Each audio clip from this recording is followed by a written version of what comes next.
The next phase is when the banana zone happens. That's when everything starts accelerating. So often we have a slower drag up and then we start going. That's what I think happens. That's the altcoin season. That's when things start to get really bananas. That was Raoul, CEO and co-founder of Real Vision. And in today's clip, we'll be checking out what Raoul thinks about the current state of the crypto market, where we're at in the cycle, where he sees it going, what he thinks happens next for crypto. And he mentions a lot of things the Bitcoin bros believe, so we want to share this with you guys. Let's go ahead and check out the clip here. Crypto markets are volatile by nature. It's a 70% volatility asset class. It has deep drawdowns and it has tremendous upside. In fact, it's the best performing asset class in all recorded history. But with that best performance comes volatility. It's something I warn about in this don't fuck this up thesis, which is don't take leverage. Don't try and trade around or FOMO into stuff. Just be careful what you do and stick to the basics, stick to the bigger tokens. If you're going to degen into stuff, do it in the smaller stuff, because that stuff's much more volatile. Your probability of getting it wrong is very high, although you can get 100x in the space as well. I understand that's attractive to many people, but I'm trying to keep everybody on the straight and narrow. And when you see these drawdowns, it always feels terrible. And I've been doing this since 2013, and they always never feel great. But the reality is, it's normal. So it's normal in the fact that in the last 12 months, you've probably forgotten this, but this is our 5th or 6th 20% pullback in Bitcoin. So you've dealt with this many times before. You just kind of forget it, which is weird. And I think Coinbase put out a super interesting tweet, which was, there have been 5 Bitcoin bull markets. In an average bull market, you'll have to survive the following to ride it to the top. 6 5 to 10% drawdowns, 3 10 to 20% drawdowns, 2 20 to 30%, 1 30 to 40, 1 40 to 70, and that's all during a bull market. So it takes a certain kind of gumption. It takes an ability to turn off Twitter, to turn off your screens and say, has my thesis changed? Is the adoption of this technology stopping? Is there any other reason that it's going to slow down? Where are we in the business cycle? I spend enormous amounts of time trying to educate you guys that this is a macro asset and it's driven by the business cycle. Just happens to be forward-looking, like technology stocks, and it's driven by the liquidity cycle. So has something changed in the business cycle that would tell us that we're going to have a failed crypto cycle? Well, in all probability, that's a no. So therefore, it's corrective price action. And if you happen to have extra money on the sidelines, use these corrections to add. That's what I did. I was lucky enough to have a bit of cash, and I added to my Solana position. Great. And I found that compounds really well over time. It's a key way to make better returns out of this space is use the drawdowns to your advantage. Even the big cyclical ones. I didn't sell out of anything last time. I had no intention of it. It wasn't that I missed the top or anything else. I knew that to get back in is really hard. If you take X sum out, you never put X sum back in again. You go smaller because you don't want to risk it all. Your whole psychology is screwed up.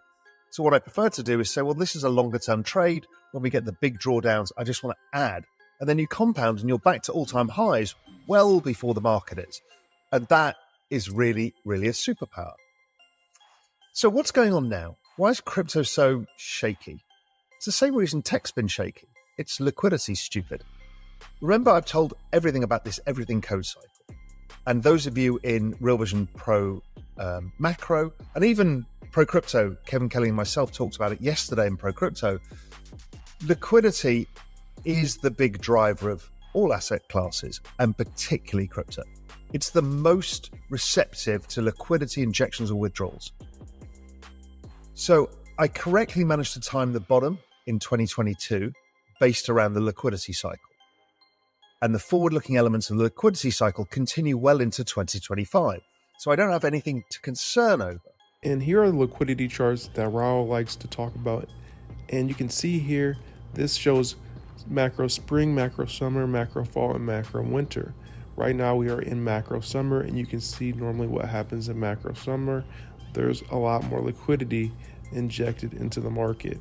Also macro fall, you get some more liquidity injected into the economy. But during those macro winters and macro springs, we really don't see as much liquidity looking over the past 10 years. So he likes to look at this one along with how Bitcoin has played out during macro summer, macro fall, macro winter. You can see Bitcoin does really well during macro summer and macro fall. You can see right here in macro winter is when we really get those big corrections from BTC.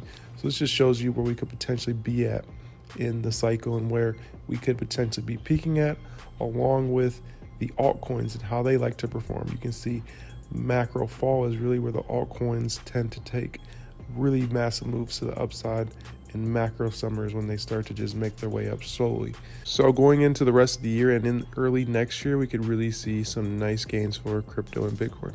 What's happening? If you think about the US liquidity, it's driven by the Fed's balance sheet, which they've been doing QT, so they've been tightening it, making liquidity less available. But that's been offset by the Treasury, by the draining of the reverse repo. The reverse repo is an offset to what the QT was doing. And in the meantime, the other part of the equation is the Treasury General Account, which is the checkbook of the US government that Janet Yellen controls. And she's been building that. But these have meant the liquidity based back in 2022, and it's been going vaguely higher. The Everything Code cycle taught you that there is no way of financing the debts. It's now become a word people use, fiscal dominance. This is the Everything Code cycle I started talking 2 years about. The Everything Code cycle says, well, if GDP growth is too slow, then the amount of debt in the system is too high. So you need either interest rates to come down or you need growth to go up. Now, growth is driven by demographics over time. There's not much we can do about that. You get cyclical growth, but you don't get the overall trend rate growth, which has been slowing. So the available GDP has to pay the interest on the debt between the government sector, that's 100% of GDP in debt, and the private sector is 120% in debt. So we've got not enough GDP to cover the interest payments. This gets really exacerbated when interest payments are high. Trend rate of GDP growth is about 1.75%, call it 2%. Whilst interest payments right now are, let's say, 2-year bonds are 5%. Okay. And if you double that, taking into account the private sector, you've got 10% of interest payments and nominal GDP growing at whatever it is, 5. So there's not enough GDP, which is why the bond market's been freaking out.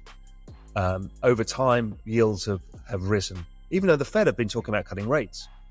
And this is the issue of not having enough GDP growth. This is the Everything Code cycle. So what it leads to is what's known as more cowbell, which is stimulus. Stimulus can come in a number of ways. So the most obvious way is reducing interest rates themselves. That has been a typical path. The other way is the backdoor mechanism of injecting liquidity into the system. Quantitative easing is the best known one. The other one is draining the reverse repo and also draining the Treasury General Account. So those tend to be those, and then there's some more coming, and I'll come into that in a sec. So where are we today? Why did we have the air pocket? Well, QT was going on, so they're selling bonds. The Treasury had started building up cash reserves because tax payments have come into the system. They come out of money market funds and go into Janet Yellen's checking account, and that's taken liquidity out of the system because she hasn't spent it yet, so it's just sitting there. She's been trying to help the market by issuing short-dated bonds. That's drained the reverse repo. But now today, the market's reversed very quickly on another piece of news. The other piece of news was Jay Powell has said, hey, we don't want to sell as many bonds, quantitative tightening, which is we're going to ease liquidity conditions. Janet, on the other hand, hasn't said that she's going to issue more short-term bonds yet. Well, it's a bit impossible because the reverse repo is almost drained anyway. She's going to wait till closer to the election to unleash her checkbook and throw out money to everybody. And she will do that, and that will come in the second half of the year. So what she's done is another bit of magic. She said, well, what I'm going to do is I'm going to keep issuing these shorter dated bonds, and I'm going to buy back some longer dated bonds. And it's the illiquid off the run ones. But really, it's a recycling of liquidity. It's adding liquidity into the system. So Janet started to add liquidity, and Jay is making sure that he takes less liquidity out of the system. The reverse repo is almost drained. There's a bit more to go, but then it'll come down to Auntie Janet, and she will then start throwing her checks around and handing out money.